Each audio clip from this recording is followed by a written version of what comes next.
Chairman PTI barrister Gauhar का कहना है कि हम मुल्क के वफादार हैं, किसी के सर्टिफिकेट की जरूरत नहीं है।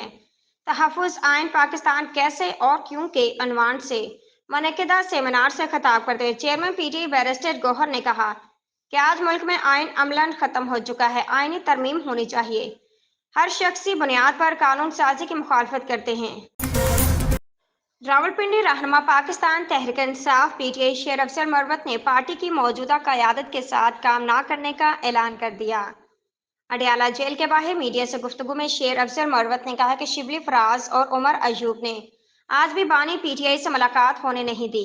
दोनों ने पार्टी से कहा कि अगर मुझे ब्लैक अकाउंट्स कमेटी पीएसी की चेयरमैनशिप दी गई तो हमें कबूल नहीं। सेनेटर फैसल वावडा ने कहा है कि जनूबी एशिया की रवायत है कि बाप से माफ़ी मांगना पड़ती है। मुल्क का मजीद नुकसान ना करें, ऐसा ना हो वापसी का कोई रास्ता ना रहे। तहरीक इंसाफ के साबिक रहनुमा फैसल वावडा का कहना था कि घर के सरबराह से तो माफ़ी मांगना पड़ती है, हम बाप से लड़ भी पड़ते हैं, आखिर में माफ़ी ही मांगनी पड़ती है।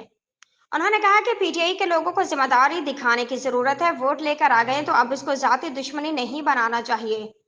मैंने पहले ही कहा था, बानी पीटीआई को डील की कोई पेशकश नहीं हो रही, सिर्फ मौजूदा हुकूमत से ही पीटीआई बातचीत कर सकती है। इस्लामाबाद वज़ीर आज़म शहबाज शरीफ ने 9 मई के पुरतशद्दुद वाक़यात को 1 साल मुकम्मल होने पर ख़ुसूसी पैगाम जारी कर दिया। समाजी राब्तों की साइट एक्स साबिक ट्विटर पर जारी अपने पैगाम में वज़ीर आज़म ने कहा कि 9 मई महज तारीख का एक स्याह तरीन दिन नहीं बल्कि दो सोचों को अलग करने वाला दिन है। शहबाज शरीफ ने कहा कि एक सोच रियासत पर सियासत कुर्बान करने वाली है, जबकि दूसरी सोच सियासत के लिए रियासत पर हमला करने वाली है। एक तरफ वतन पर लहू निछावर करने वाले कौम के अजीम बेटे अहले खाना और अवाम हैं, और दूसरी तरफ नफरत की आग में सुलगते किरदार जिनके दिल में रियासती मफादात का कोई दर्द नहीं है।